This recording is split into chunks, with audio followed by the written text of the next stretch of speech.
આપદા આવે ત્યારે જ અવસરનો જન્મ થાય તે કહેવત ખોટી નથી. અમરેલી જિલ્લાના ખેડૂત પ્રવીણભાઈ પોતે આત્મનિર્ભર બની પોતાની દરિયા કિનારા ઉપરની જમીન પર વરસાદી પાણીનું સંગ્રહ કરતું તળાવનું નિર્માણ કર્યું છે.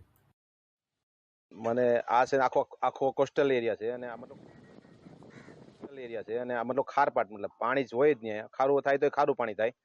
એટલે મને વિચાર આવ્યો કે આપણે બધી જમીન બગાડવી અને કરતા 1 વીઘો હું બગાડી અને એક તળાવ બનાવી દઉં. અને તળાવ 30 ફૂટ ઊંડું છે અને 1 વીઘાનું તળાવ છે.